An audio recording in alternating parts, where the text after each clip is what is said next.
problems here. We have a government that doesn't listen, Yes. an opposition that is ineffective. We have a mainstream media that acts like a propaganda tool of the government, and we also have a religious-based political party which is more interested in the afterlife. Malaysians are ruled by fear, and they are held back by apathy. I think that the greatest, probably one of the biggest obstacles in getting a good parliamentary democratic system in the country is the Malaysian rakyat, because they are so apathetic. They don't care, because if you have a problem in your community, and you call all the stakeholders in, like the police, let's say it's a juvenile problem, you call in the social media people, you call in your village elders, you call in your teachers, your police, and you call the community, come. You tell me there's a problem, mari datang, tengok-tengok, tak ada siapa pergi meeting. So it is the Malaysian rakyat that is also a problem. Would you agree or not? And how do we empower and embolden them and make them more proactive for themselves, for the country? I agree with as a general comment. There's been a lot of apathy amongst Malaysian people. Even if you look back from Reformasi and so on, the numbers are not huge. But I think that's changing. As I say, it is a process, unfortunately. And unfortunately with Malaysians, and the government knows it, okay? You have short memories. We have short memories. So in 1 week, by the 3 weeks, whatever disaster or scandal that took place is forgotten 3 weeks later. So the government counts on that. And unfortunately, we have a scandal a week, so it's a bit difficult to remember all the scandals, okay? So I can even appreciate that it's not easy for Malaysians to remember all of it. Can you remember all of it? I mean, you can't. If you even took the last 1 month, can you recall what happened? But I can tell you every week there was something. Nearly every week there was something. So the government counts on that. But I think Malaysian people have been apathetic. I do, actually. And that is part of the problem. To actually stir the imagination of the people has not been easy. But after Bersih, I have to go back to Bersih. Bersih 2. I didn't think many people would turn out, particularly because of the fear factor. Okay, it's not just apathy, it's also fear factor, actually, Mariam. And I thought people would be afraid, because if you recall Bersih 2, there was a lot of attacks on all of us, and even I was getting death threats and all sorts of things. And they tried their level best. They declared us illegal. They tried their level best to keep us out. And I remember I was arrested very early on in the tunnel. But nearly 50,000 people came out in the streets, despite all the fear tactics, okay? Bersih 3, we had so many more. We had nearly 200, over 1,000 people, 250,000 people. So the numbers are getting more and more, actually. If you look at Bersih 1, and from there, the numbers are increasing. And I can tell you, Mariam, it's not just KL urban crowd. There are people coming from outstation as well. So I suppose we have to thank also social media. Because with social media, we're able to reach more people. With social media, everyone realizes they're not alone. A lot of it is fear. They don't want to speak, they want to walk out there because they think they're going to be alone. But with social media, they realize, oh, we're not alone. When we go there, there'll be people with us. So I think it is improving, to be fair, Mariam. I really think it is improving. And I think the fear, people have overcome that fear. The threats and the nonsense that they were getting before. People are actually overcoming that and coming out despite all attempts, and I'm sure there will be attempts in the next 1 week to dissuade people from going to Bersih. I mean, we will see what happens. We will have to monitor what happens the next 1 week. But I'm pretty certain that there will be every possible attempt being made. In fact, as I speak, it's being made. Poor Maria, her picture was, someone poured red paint. I think it's the same clowns that were outside my house or something. Yeah, exactly. It's the same group of people, but they have no dignity and no decency, and what they underestimate is the sense of decency and outrage of ordinary Malaysians. And I think when they do that, they're going to bring out more people, actually, rather than dissuade. Because I know for a fact that when people were attacking me, the Malaysian support that came flooding in, one way or the other, either through hashtags or through, I remember with those people outside my house, I had a room full of flowers every day. You know, it was amazing outpouring of support. So I think that shows that Malaysians are changing. We are changing, and we realize that part of the change that we want to bring is something we have to undertake. We have to show that we want change, and I think Malaysians are more prepared to do that now.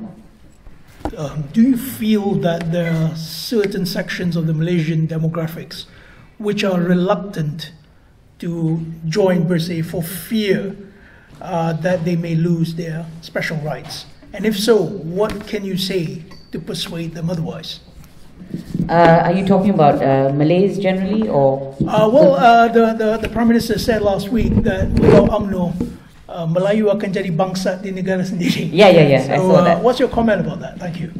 No, well, I mean, look, those are. I just hope that the Malays are not buying that. I think a lot of Malays don't. Okay, and I think what all they are trying to do is preserve their own personal positions, because UMNO, yeah. Yeah, if people, some of the people in, I mean, our leaders, because if they were really interested in the people of Malaysia, and I include all, whether it's Malays, Chinese, Indians, whoever, East Malaysians, if they were really interested, they would act quite differently, because what's happening now is not helping anyone, and it is certainly not helping the Malays, okay, if that's their focus. How strong is the Bersih message in the rural areas? Actually, it's not bad, Mariam, and I can tell you that it's a pity that PAS is iffy about joining, because they brought a number of participants to all the Bersih rallies, and they have a tremendous reach to the rural areas. So I think this time, I know that they've been going around, and people have been very, very receptive. So I think it's not bad, actually, although I would say that more work has to be done in the rural areas. If indeed this is the case with the rural areas, what do you feel is holding them back from joining Bersih? I mean, do you feel that there's something in the religion which they believe would be Islam that holds them back, or is it they feel that they're betraying the Malay people, perhaps, or something like that? Would that be the case? Actually, I don't think it's anything to do with religion. I think it is perhaps initially I would have said it was fear that, and that's why people don't come out. And possibly that's there. And I suppose there is still this, because there's so much brainwashing being done that only UMNO can serve the Malays, and without UMNO the Malays are finished. That thought process is still there, although a lot of people are waking up to the fallacy of that statement, but that thinking is still there. So I suppose that's where you probably need a little bit more work. Student voices are important, and they're the leaders of tomorrow, and their vision will help shape the nation. Over here in London, for instance, let's say the Monsoons Book Club, we hold these talks for various people from Malaysia, but the students have come up to me and said they are afraid of coming for fear of their scholarships being revoked. Could you offer them some advice? Because we would like them to come here, because we want to stimulate discussion, open up minds, get them challenged and be challenged by thoughts and ideas. Well, I would say that I can understand how they feel, actually, to be honest, because they've been quite mean to some of the students who have taken part in Bersih rallies, etc., in various countries. But in every instance, I think, they must know that if they do come in enough numbers, I mean, how many scholarships can they revoke? And how many people can they punish? If they come in enough numbers, I think it will be very difficult for the government to target them. And I think what we need to tell them is, they will not be alone. If any action is taken against them, then they must assert their legal rights, they must get assistance, and we do, certainly in Bersih, we would provide that kind of assistance, or at least put them in touch with people who can do something for them. We have actually done that, and we have made representations on their behalf, or assisted anyway, for their scholarships to be reinstated and so on. It's not an easy process. There's no magical answer. It is a nuisance if their scholarships are revoked or whatever it is. But you know what? It is important for them to take a stand, really. So they can take a legal challenge? I would think so. A legal challenge? Yes, although their scholarship, it depends on the terms of their scholarship, Mariam. Their scholarships will say you can't take part in political activities and so on, but this is not. This is just a discussion. Exactly. So they need to read their terms of their contract very carefully, understand what their limits are and what they're not. They probably find that they can actually do more than they think they can. Sometimes it's just fear of not knowing, and I know that they get letters or circulars or something, Yes, they do, right? Yes. And that's another process of intimidation. But you see, for me, actually, we have to all work to dismantle this process of intimidation, If we keep giving in to it, it'll carry on and it'll get worse. But I know, look, I'm a parent too, and I can understand if my child was on scholarship and I couldn't afford any other way for him to get an education. I can understand. They might actually say, look, it's better you finish and then you can do what you want. But we have to do it all together, actually. This dismantling of this process of intimidation. It happens everywhere. And I know even in Australia they do that. They send circulars, and then they take pictures of students who are at rallies and so on and so forth. And I think we need to actually try and work towards putting a stop to that. Is Bersih doing anything to actually liaise with student leaders in order to prepare the next generation for a more politically aware rakyat?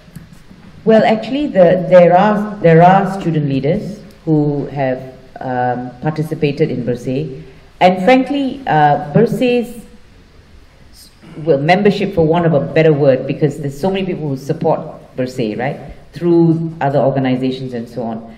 A lot of them come to Bersih, actually. Bersih doesn't necessarily reach out to people, like even Global Bersih, of which I'm very proud to be a patron, and I'm so proud of Global Bersih, actually, for the work that they have done.